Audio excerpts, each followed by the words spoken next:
हमारे समाजवादी आंदोलन के एक महान हस्ती मुलायम सिंह के रहे हैं।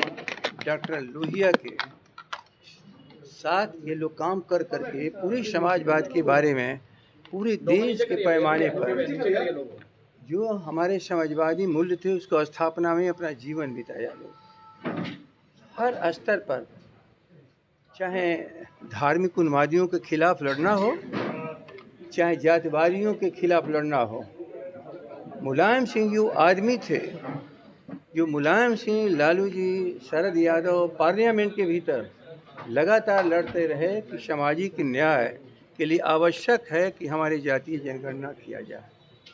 संविधान को प्रस्तुत करते हुए बाबा साहब आम्बेडकर ने कहा था कि इस देश में राजनीतिक समानता मिल गई, एक वोट का अधिकार, लेकिन अभी भी आर्थिक और सामाजिक एकता स्थापित होना बाकी है, समानता होना बाकी है। उसी समानता की लड़ाई लड़ते रहे लोग। उसी का एक परिणति है आज बिहार के भीतर अगुवाई किया है देश का जातीय जनगणना का। और यह जातीय जनगणना का ऐसा एक वक्त पर कार्य हुआ है कि पूरे इस देश के सभी लोग अब इसके सोच में आ गए हैं कि सचमुच ही उन लोगों को गणना करनी पड़ेगी जो बिल्कुल पीछे हैं, अनाथ हैं, जो हर चीज़ से वंचित हैं।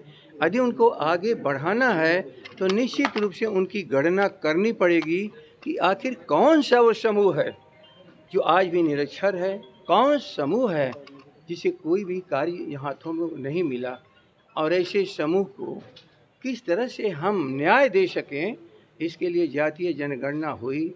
जातीय जनगणना जातवाद के लिए नहीं है, जातवाद की समाप्ति के लिए है। जब डॉक्टर लोहिया ने कहा था विशेष अवसर का सिद्धांत, हम इसलिए कहते हैं कि एक वक्त आएगा जब सभी लोग करीब करीब न्यूनतम समानता हो जाएगी और लोगों में भेदभाव नहीं रह जाएगा।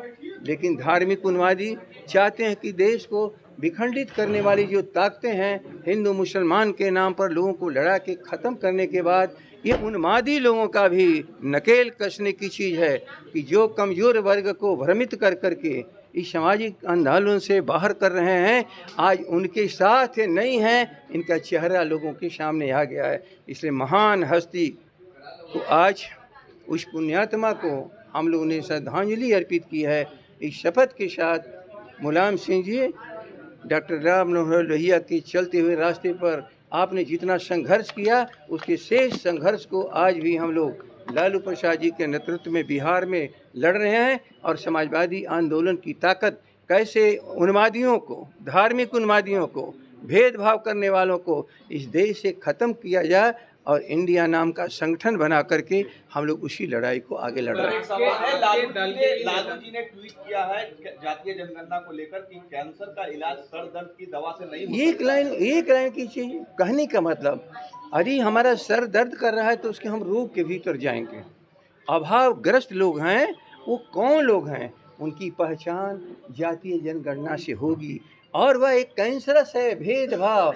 52% ले अधिक आबादी को रोटी भी नहीं मिल पा रही है। ये गरीबी रेखा से रहने वाले नहीं कि कौन हैं, सड़कों पर अनाथ की तरह जीवन जीने वाले कौन हैं, वो कौन लोग हैं जो आज अभाव में ग्रस्त हैं और जिनके पूरे परिवार को रोटी भी हम नहीं दे पा रहे हैं, शिक्षा नहीं दे पा रहे हैं। अभाव से पीड़ित लोगों को हम पहचान करके हम इस सारे जो हमारी असमानता उसको दूर करने का प्रयास करेंगे। यही उनका कहना था कि आप केवल जनगणना से इसका मामला हल नहीं कर सकते। उस जनगणना में वह वर्ग जहाँ पर बिल्कुल पीड़ित वर्ग है, यदि हम पहचान नहीं करेंगे, और उसी के लिए जातीय जनगणना। 5 राज्यों में चुनाव की तिथि घोषित हो गई है, क्या जातीय जनगणना अहम मुद्दा रहेगा? अब चलो। नमस्कार, मैं हूँ आपकी शिल्पा शिंदे। कैसन बा? ठीक बा? जी हाँ, मैं 26 नवंबर को Purnia Bihar panorama star season 6 के प्रोग्राम में आ रही हूँ। सही पकड़े हैं। पैनोरमा ग्रुप के निर्देशक श्री संजय मिश्रा जी का धन्यवाद करना चाहूँगी। तो ई होम्स पैनोरमा में शाम को 7 बजे मिलते हैं। तब तक अपना ख्याल रखना, मेरा इंतजार करना। पूर्णिया के ई होम्स पैनोरमा में पूर्णिया में पैनोरमा ग्रुप लेकर आए हैं ई होम्स पैनोरमा। बड़ा घर, आलीशान जिंदगी, और अत्याधुनिक सुविधाओं के संग अरे अरे, अब क्यों मुंह मीठा करवा रही हो? क्योंकि हम घर वापसी जो कर रहे हैं। घर वापसी की खुशी पूर्णिया में ई होम्स पैनोरामा के संग। E homes panorama, luxurious lifestyle redefined.